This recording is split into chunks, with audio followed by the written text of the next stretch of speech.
ગુજરાતમાં સૂરજ મધ્યાહને તપી રહ્યો છે. તાપમાન આતંક વર્તાવી રહ્યો છે અને ચર્ચાનો કોઈ સામાન્ય મુદ્દો હોય તો તે છે ગરમી. જો કે હવે રાજકારણમાં પણ ગરમી વધવા જઈ રહી છે, કારણ કે વિધાનસભાની પેટા ચૂંટણી કડી અને વિસાવદર બેઠક પર પેટા ચૂંટણીની જાહેરાત કરી દેવાઈ છે. મતદાનને આડે 25 દિવસનો સમય બાકી છે.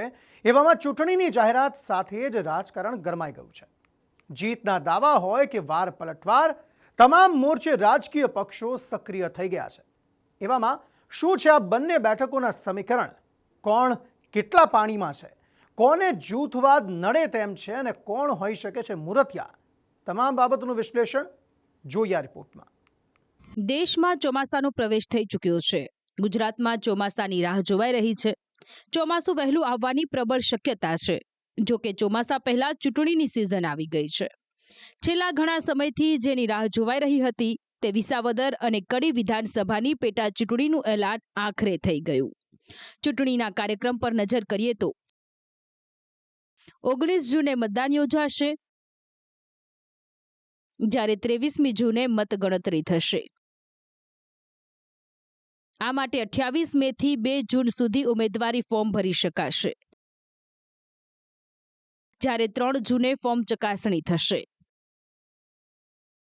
ફોર્મ પરત ખેંચવાની અંતિમ તારીખ 5 જૂન છે. ચૂંટણીની જાહેરાત સાથે જ રાજકીય પક્ષો ગેલમાં આવી ગયા છે. આખરે સવાલ વિધાનસભાની 2 બેઠકોનો છે. ભાજપે બંને બેઠકો જંગી લીડથી જીતવાનો વિશ્વાસ વ્યક્ત કર્યો છે. સ્વાભાવિક છે, 162 જેટલી સભ્ય સંખ્યા અત્યારે 160 જેટલી વિધાનસભામાં છે. એટલે આ બંને વિધાનસભાઓ અમે હજારો મતથી સામે જે રીતે ઉમેદવારો કેવળ આંફા મારી રહ્યા છે, કોંગ્રેસ હોય કે બીજી કોઈ પાર્ટી, એ સતત વર્ષોથી 2001થી લઈને અત્યાર સુધી ક્યારેય ગુજરાતે બીજા પક્ષને, બીજાના વિચારોને સ્વીકાર્યા નથી. ત્યારે અમે જંગી બહુમતીથી કડી પણ જીતવાના છીએ ને વિસાવદર પણ જીતવાના છીએ. કડીમાં જ્યાં મુકાબલો ભાજપ કોંગ્રેસ પૂરતો મર્યાદિત છે, ત્યાં વિસાવદરમાં ખરાખરીનો જંગ ખેલાશે. ભાજપ, આપ અને કોંગ્રેસ ત્રણેય માટે આ બેઠક પ્રતિષ્ઠાનો જંગ છે. આમ આદમી પાર્ટીએ 2022માં કોંગ્રેસ પાસેથી આ બેઠક છીનવી તો લીધી, પણ ટકાવી ન શકી. ભૂપત ભાયાણી 1 વર્ષમાં જ આપને અલવિદા કહીને પાછા ભાજપમાં આવી ગયા અને આ સાથે જ બેઠક ખાલી પડી. જો કે 1.5 વર્ષ સુધી આ બેઠક ખાલી જ રહી. તેનું કારણ હતું કાયદાકીય જંગ. કોંગ્રેસમાંથી 2 વખત વિસાવદરના ધારાસભ્ય રહી ચૂકેલા અને 2022માં ભાજપમાંથી ભાયાણી સામે લડનાર હર્ષદ રીબડિયાએ ભાયાણીની જીતને હાઈકોર્ટમાં પડકારી. આ સાથે જ પેટા ચૂંટણી લટકી ગઈ. ભાયાણી અને રીબડિયા બંને ભાજપમાં હોવા છતાં મામલો કોર્ટમાં પડતર રહ્યો. ત્યારબાદ રીબડિયાએ કોર્ટમાંથી પોતાની અરજી પરત ખેંચી અને 1.5 વર્ષ બાદ મતદાનની તારીખ જાહેર થઈ. ભાયાણીએ પેટા ચૂંટણીની જાહેરાતને આવકારતા ભાજપની જીતનો દાવો પણ વ્યક્ત કરી દીધો. સાથે જ દબાયેલા સૂરે એવી આશા પણ વ્યક્ત કરી કે ભાજપમાંથી ટિકિટ તેમને જ મળશે. ટિકિટો કોને આપી તો શીર્ષ મોવડી મંડળ જ નક્કી કરતું હોય ભારતીય જનતા પાર્ટીમાં. પણ મેં રાજીનામું આપેલું હતું ડિસેમ્બર 2023માં. તો મારા ગણિત મુજબ ટિકિટો મને મળશે, અથવા તો જેને પણ આપશે એ પાર્ટી જ નક્કી કરશે. એટલે કોઈ પણને ખભે બેસવાની પણ મારી તૈયારી છે. ન ભૂતો ન ભવિષ્ય એવી ટોટિંગ લીડથી ભારતીય જનતા પાર્ટી અહીંથી ચૂંટણી જીતવા જઈ રહી છે. ભાજપ છોડીને આપમાં જોડાયેલા અને પછી પાછા ભાજપમાં આવેલા ભાયાણીને વિશ્વાસ છે કે તેમને ટિકિટના સ્વરૂપમાં ઘર વાપસીનું ઇનામ મળશે. પણ તેમની રાહ આસાન નથી, કેમ કે સામે હર્ષદ રીબડિયા પણ ટિકિટના દાવેદાર છે.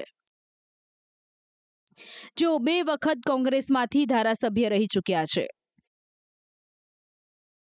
એવામાં ભાજપ માટે વિસાવદરમાં ઉમેદવારીની પસંદગી કપરા ચઢાણ સાબિત થઈ શકે છે. જો કે ભાયાણીની જેમ રીબડિયાએ પણ કહ્યું કે પાર્ટી ટિકિટ જેને પણ આપે તેઓ તેને જીતાડવાનો પ્રયત્ન કરશે. તો બંને સીટો ભારતીય જનતા પાર્ટી જીતે એમ છે. અને તમે કીધું એમ કે ટિકિટ મને પાર્ટી આપશે તો અમારી પૂરી તૈયારી છે. એ વિસ્તારમાં અમે જંગી લીડથી જીતશું. પાર્ટીના તમામ કાર્યકરોની તૈયારી ઓલરેડી ત્યાં ચાલુ જ છે. તમામ મહેનત કરી રહ્યા છે. છેવાડાના ગરીબ માણસ સુધી એના કામકાજ માટે પહોંચી. વિસાવદરમાં આમ આદમી પાર્ટી આ વખતે પણ ચિત્રમાં છે. મોટી વાત એ છે કે આપે તો ગોપાલ ઇટાલિયાને ચૂંટણીની જાહેરાતના ઘણા સમય પહેલા જ ઉમેદવાર જાહેર કરી દીધા હતા. ઇટાલિયાએ તો અહીં પ્રચારનો મોરચો પણ સંભાળી લીધો છે અને પોતાની જીતનો વિશ્વાસ પણ પ્રગટ કરી દીધો છે. 13મી એપ્રિલે જ્યારે અમે વિસાવદર ખાતે મહાસંમેલન પ્રદેશનું કરેલું ત્યારથી જ વિસાવદર ભેસાણના સૌ લોકોએ સંકલ્પ કરેલો કે આ વખતે વિસાવદરથી ક્રાંતિ કરવાની છે. મને ખૂબ ખુશી છે કે આજે આ ચૂંટણી જાહેર થઈ છે. મને વિશ્વાસ છે કે વિસાવદરથી જેમ ભૂતકાળમાં ક્રાંતિ શરૂ થયેલી, કેશુબાપાને ચૂંટણી જીતાડી મુખ્યમંત્રી બનાવી જેમ વિસાવદરના લોકોએ ક્રાંતિ કરેલી, એવી જ ક્રાંતિ ફરી એક વખત વિસાવદરથી થવાની છે એવો મને વિશ્વાસ છે. જૂનાગઢની વિસાવદર વિધાનસભા બેઠક કહેવા માટે તો એક બેઠક છે, પણ એક સમયે ગુજરાતના રાજકારણનું કેન્દ્ર હતી. આ એ જ બેઠક છે જ્યાંથી જીતીને કેશુભાઈ પટેલ 1995માં રાજ્યના મુખ્યમંત્રી બન્યા હતા. 1998માં તેઓ ફરી અહીંથી ચૂંટાયા. 2012માં તેઓ પોતાના અલગ પક્ષ જીપીપીમાંથી પણ ચૂંટાઈ આવ્યા. જો કે 2014માં જીપીપીનો ભાજપમાં વિલય થયો અને પેટા ચૂંટણીમાં કોંગ્રેસ બાજી મારી ગઈ. ત્યારથી લઈને અત્યાર સુધી 3 ચૂંટણીઓ થઈ પણ ભાજપ ફાવી શકી નથી. વિસાવદરના જ્ઞાતિવાદ સમીકરણો પણ સમજવા જેવા છે. અહીં લેઉવા પાટીદાર સમુદાયનું વર્ચસ્વ છે.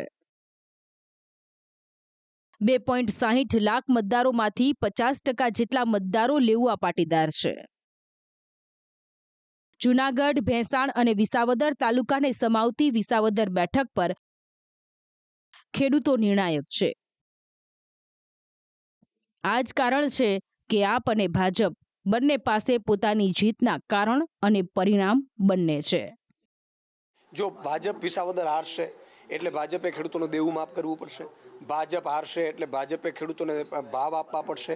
ભાજપ હારશે એટલે ખેડૂતોને જે ખાતર અને જંતુનાશક દવાઓ છે એ નેનો બટકાવ્યા વગર અને ઓછા ભાવે આપવી પડશે. ભાજપ હારશે એટલે પાક વીમો યોજના ફરીથી ચાલુ કરવી પડશે. ભાજપ હારશે એટલે વિસાવદર સહિત આખા ગુજરાતના ખેડૂતોને ખૂબ ફાયદો થવાનો છે. વિકાસ કરવો હોય, તમામ પ્રશ્નોનું નજીકના જ ભવિષ્યમાં નિરાકરણ કરવું હોય તો સત્તાની સાથે રહેવું ખૂબ જ જરૂરી હોય છે.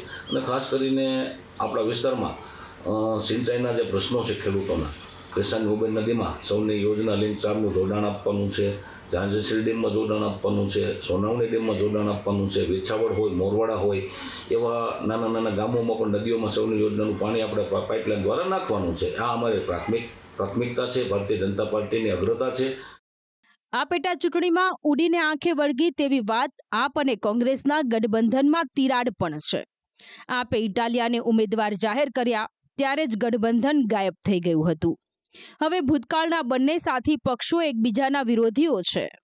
આપ ગઠબંધન તોડવા માટે કોંગ્રેસને કારણરૂપ ગણાવે તો કોંગ્રેસ આપને. કોંગ્રેસનું અને આમ આદમી પાર્ટીનું ગઠબંધન હતું, એક નહીં 5 સીટ ઉપર. વિસાવદર તો ઠીક છે, વાવમાં, માણાવદરમાં, વિજાપુરમાં, પોરબંદરમાં તમામ પેટા ચૂંટણીઓમાં આમ આદમી પાર્ટીએ ઉમેદવાર નથી ઊભો રાખ્યો. બદલામાં વિસાવદરમાં કોંગ્રેસે ઉમેદવાર ઊભો રાખવાનો ન હતો, આવી અમારી સ્પષ્ટ સમજણ છે. પરંતુ કોંગ્રેસે જે પ્રકારે ઉમેદવાર ઊભો રાખવાનો નિર્ણય કર્યો તો એ બાબતની જાણ મેં ગામડે ગામડે લોકોને કરી છે અને લોકોને મેં એટલો જ વિનંતી કરી છે કે બોલ્યું હોય એ વાતને પાળે એવા માણસને મત આપશો, કે બોલ્યું હોય એ ફોક કરી જાય, બોલેલું બદલી નાખે એને મત આપશો. વિસાવદરમાં જ્યાં આપના ઉમેદવાર મેદાનમાં છે, ભાજપના ઉમેદવાર લગભગ નક્કી છે, ત્યારે કોંગ્રેસનો ચહેરો હજુ નક્કી નથી. જોકે ચહેરો શોધવા કોંગ્રેસે 4 પ્રભારીઓની નિમણૂક જરૂર કરી છે, જેમાં પરેશ ધાનાણી, પૂંજા વંશ, ઇન્દ્રનીલ રાજ્યગુરુ અને વશરામ સાગઠિયાનો સમાવેશ થાય છે. કોંગ્રેસનો ઉમેદવાર તો જાહેર થશે ત્યારે થશે, પણ પક્ષના પ્રવક્તાનો દાવો છે કે આમ આદમી પાર્ટીના આયાતી ઉમેદવારની હાર નક્કી છે. આદમી પાર્ટી પાસે ઉમેદવાર પણ નથી. વિસાવદરની અંદર જે ઉમેદવાર આપ્યા છે એ બહારના ઉમેદવાર છે.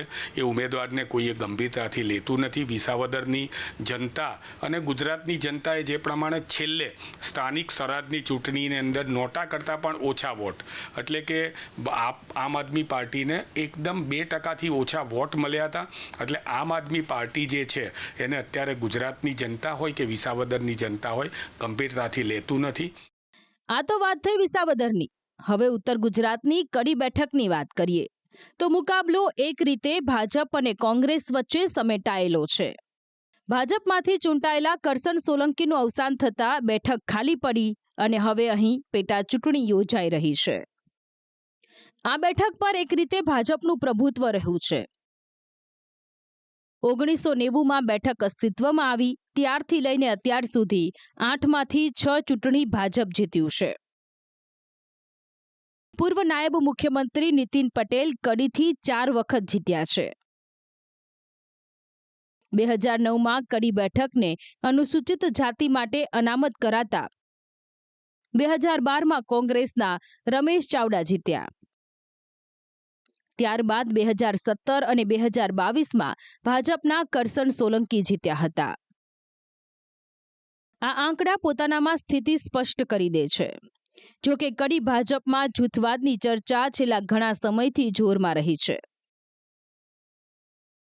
એવું કહેવાય છે કે કડીમાં નીતિન પટેલ અને કરસન સોલંકીનું જૂથ સામસામે રહ્યું છે, જેમાં 2 ટર્મથી કરસન સોલંકી ફાવી ગયા હતા. જો કે હવે તેઓ હયાત નથી ત્યારે નવા સમીકરણ પર સૌની નજર છે. જો કે નીતિન પટેલનું માનીએ તો કડીમાં આ વખતે પણ ભાજપની જીત નક્કી છે. કે કડી એ ભારતીય જનતા પક્ષનો ગઢ છે.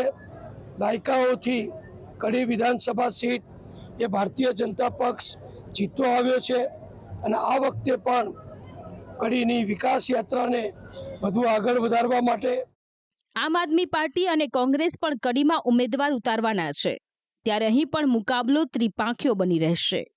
કોંગ્રેસે કડી માટે પણ 4 પ્રભારી નિમ્યા છે, જેમાં જ્ઞાનીબેન ઠાકોર, જિગ્નેશ મેવાણી, કિરીટ પટેલ અને રઘુ દેસાઈનો સમાવેશ થાય છે,